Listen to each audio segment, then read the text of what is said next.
Thank you all for coming together to celebrate my wife's birthday. In our family, this has become an annual tradition. Today, we've prepared some steak. By the way, I got some top-grade meat for my wife and son, said my husband John with a smile during our family dinner. He seemed to have prepared a fancy barbecue for today, and the table was lined with meat. Everyone smiled, drawn in by John's happiness. However, I was the only one frowning, my brow furrowed. Premium steak as an annual tradition. This was news to me. I was just thinking about this when a glass of ice water was placed in front of me, packed to the brim with ice. "Mom, here you go. I prepared it today," said my son Joaquin, bringing the ice water.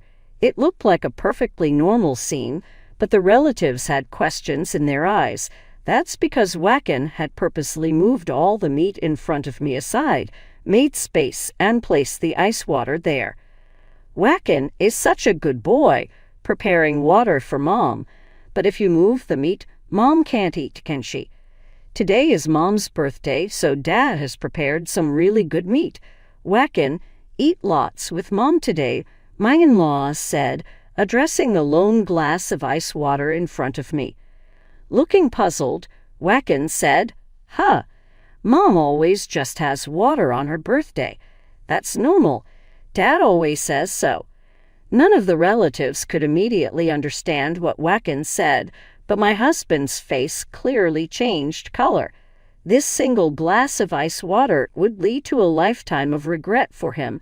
That was certain. "Hey, Joaquin, what do you mean Mom only ever has water? Can you explain that to Grandma?"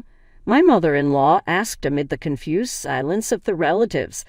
Unperturbed, Joaquin began to describe the usual situation. "You know, Mom always just handles the steak for Dad and me. She never eats any meat herself. She only drinks water. Dad tells her, 'You're fine with just water.'" "What does that mean?" Was Dad harassing Mom? It seems so, doesn't it? I don't want to believe John would do such a thing, but Joaquin doesn't seem to be lying. "What kinds of things has my husband been doing to me regularly?" The in-laws looked troubled as Joaquin spoke, and the rest of the family was buzzing with agitation. "Hey, Dad, Mom, and everyone. Why are you making such a fuss?" "There's no way I'd do something like that. Joaquin must be mistaken." "Don't take a child's word for it," John said, "but is that really the case?" I hoped it was just a misunderstanding by Joaquin. But with a little kid like Joaquin, might he just be saying what he sees? I didn't want to believe John would do that either. The realization spread, causing a stir. John vehemently denied it, but his excuses that Joaquin was just a child seemed less believable. Seeing the in-laws' reactions and realizing they weren't convinced, John became even more agitated and turned to me. "Come on, Kelly, tell them I haven't been harassing you, right?" His gaze, sharp as a knife, almost seemed threatening. "Oh, don't say anything unnecessary is what you want to say, but it's written all over your face." Normally threatened by my husband, I endured it, so although I immediately understood what he wanted, this time I couldn't back down. I decided to answer his question with a slight tilt of my head. "What? Not harassing? Isn't just giving me ice water on our anniversary a form of harassment or abuse?" "What? Hey, Kelly, what are you saying?" John's expression transformed as if confronted with an unexpected crisis, his face showing panic and uncertainty. Meanwhile, the in-laws and relatives were taken aback by my confession, unable to hide their confusion. Conversation stalled and murmurs spread through the room. "Everyone, calm down. This must be some mistake. Kelly and Joaquin are trying to frame me. If anyone's been harassed, it's me. Believe me." John's attempt to shift the blame to us was astounding, but without proof, I would only confuse the in-laws and other relatives further. Now was the only chance to expose John's true nature. I thought, but I couldn't start talking right away because if I spoke now, Joaquin would hear everything. I didn't want Joaquin to hear, so the first thing was to have him move to another room. Sister, I'm sorry to ask, but could you take Whacken to another room? I have something to discuss that's not suitable for him to hear. I'm sorry for the inconvenience. It must be something very important then. Okay, Whacken, let's go play in another room with Auntie. Yeah, got it, Whacken said, moving obediently with my sister-in-law. With Whacken out of the room, I could now proceed with the conversation with peace of mind. This was the real battle. Thinking this, I took a deep breath to steady my nerves before beginning. Everyone, please watch this video. Once I confirmed that Whacken and my sister-in-law had moved to another room, I took out the laptop I had prepared and showed them a video. The video showed the following scenes. Come on, you didn't even greet me when I came home from work. Haven't I always said to greet me within 5 seconds of me coming home? I'm sorry, I was busy preparing dinner and couldn't leave it. What? Dinner's not ready yet. You're too slow. This was a recording from when John came home from work, but I also showed everyone a video from mealtime. What is this meal? It's too awful to eat. I'll do this with it. Hey, what are you doing? Throwing a meal in the trash is terrible. Shut up. Don't defy me. It's your fault for only being able to make terrible meals. My husband John's verbal abuse was clearly captured in the video. The verbal abuse took place in various locations, and some scenes even matched what Whacken had told his grandmother. Wait a minute. How did you manage to record this video? John was frantic, not knowing he was being recorded. It proved he thought too little of me, assuming I was incapable of doing anything. The things you've done to me were so terrible that I had to install surveillance cameras to gather evidence. As I said this, the in-laws also saw the video and were convinced that my story was true. What's the meaning of this, John? What stupid thing have you been doing? It's just too much. Poor Kelly.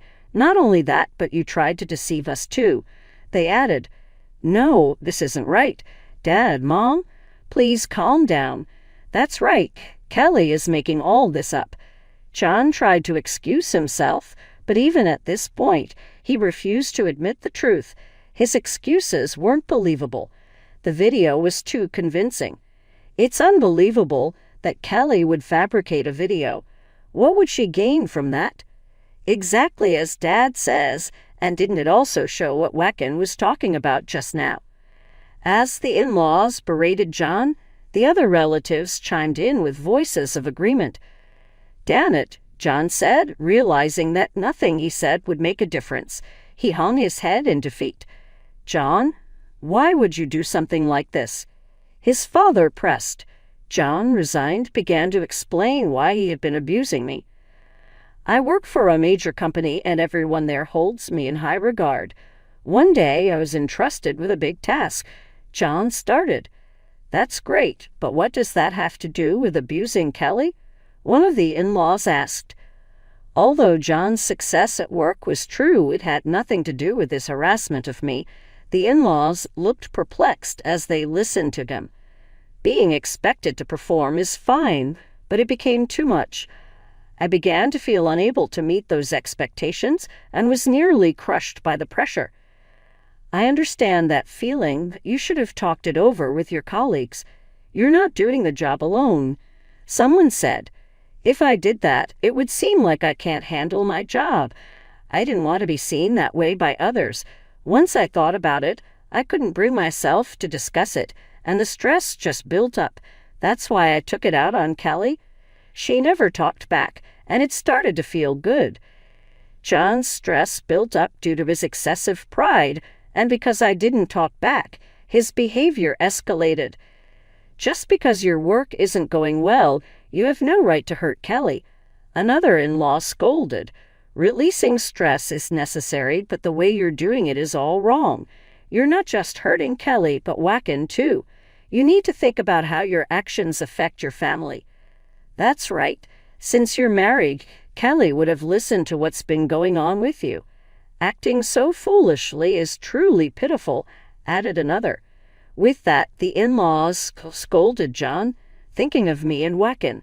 Confronted with how foolish his actions were, John knelt before me and began to apologize. Kelly, I was wrong. There's no one more important to me than you and Wacken. I'm truly sorry for hurting you both, he said multiple times, showing true remorse. John, look up. Kelly, can you forgive me? One of the relatives asked.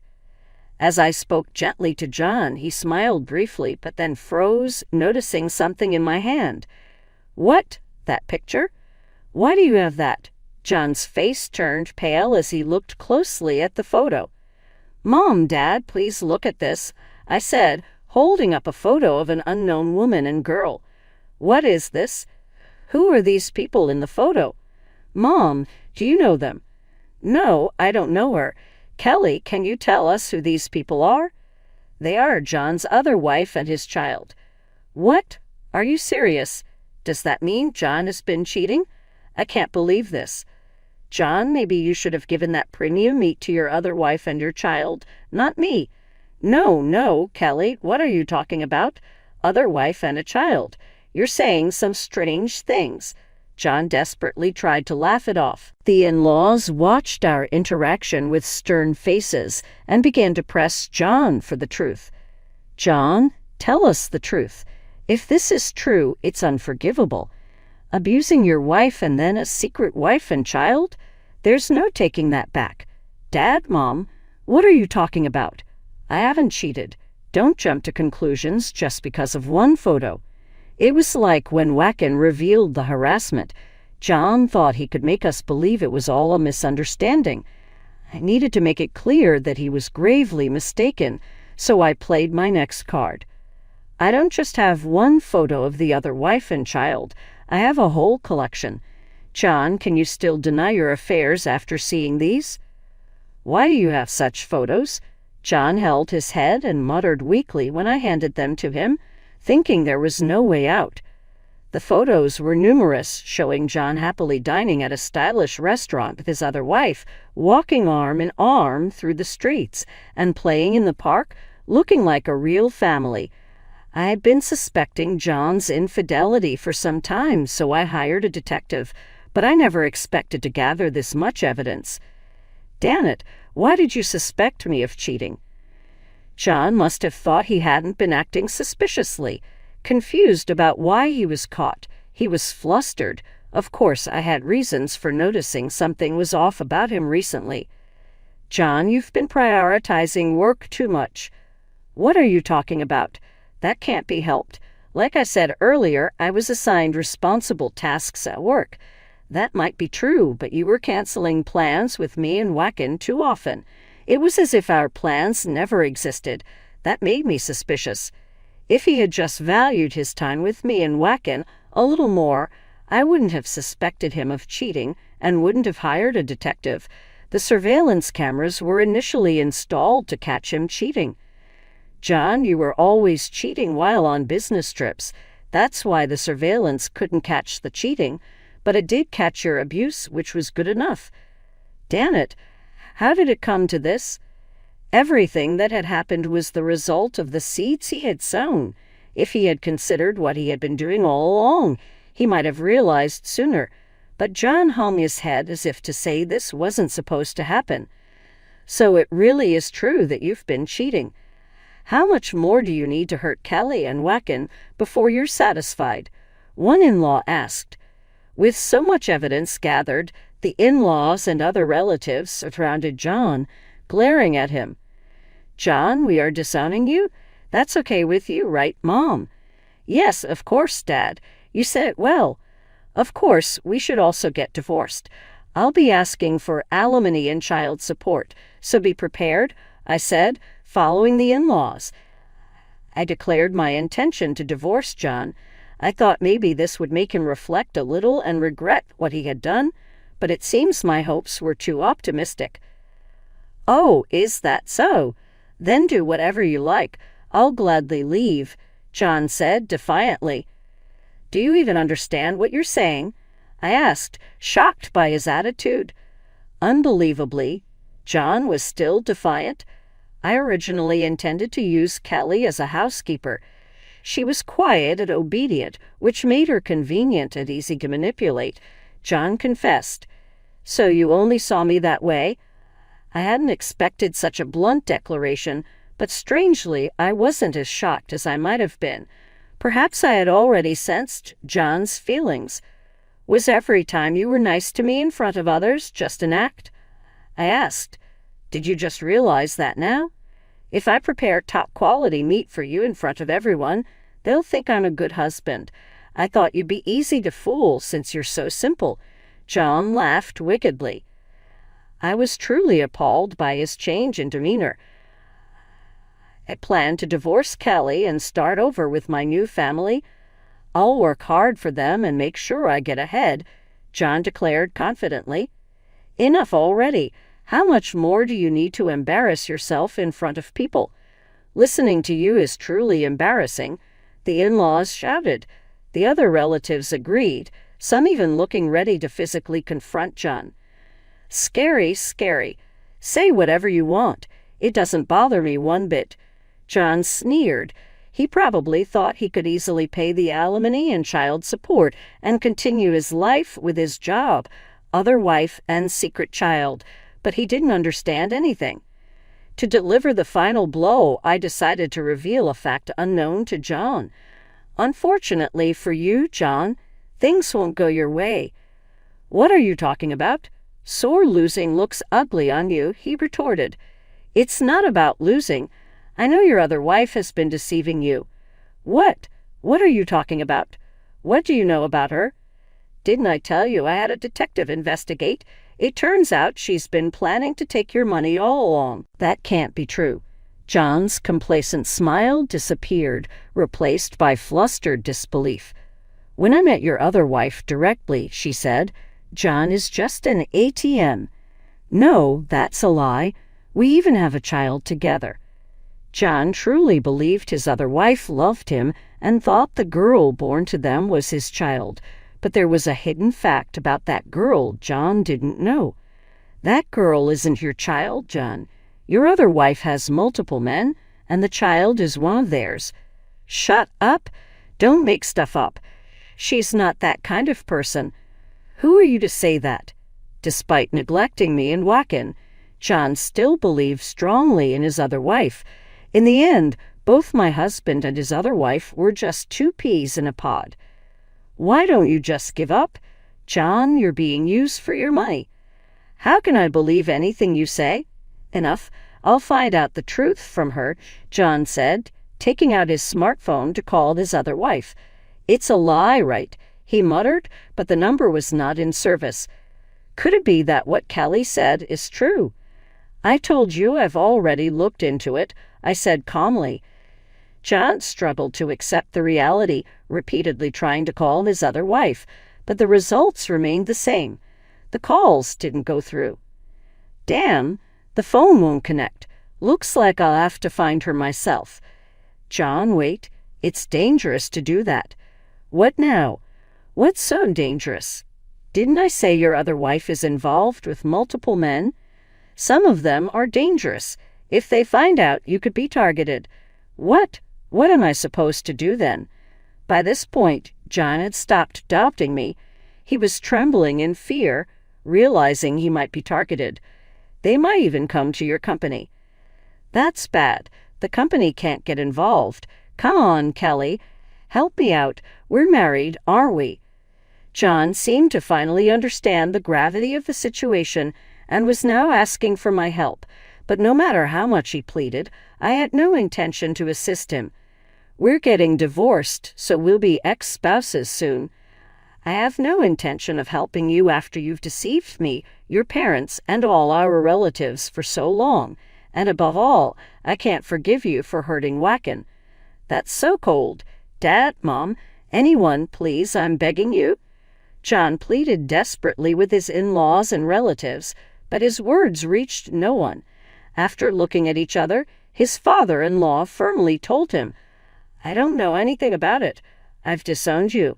Handle it yourself. This wasn't supposed to happen. John faced the consequences of his actions all at once, completely abandoned by all his relatives and filled with regret. I later heard from the in-laws that to avoid dangerous people, he had to quit his job and started moving from place to place. John is apparently managing to make ends meet by working day jobs to pay for the alimony.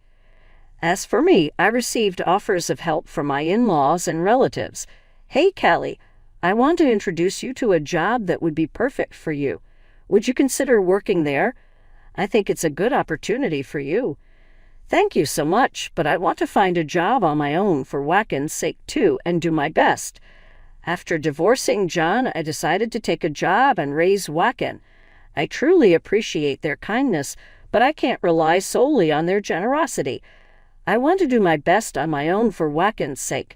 It's a step towards changing the weaker version of myself who couldn't muster the courage and just complied with John's demands. There will undoubtedly be many challenges ahead, but I believe that as long as Wacken and I are together, we'll be okay. I have to become a strong mother for him.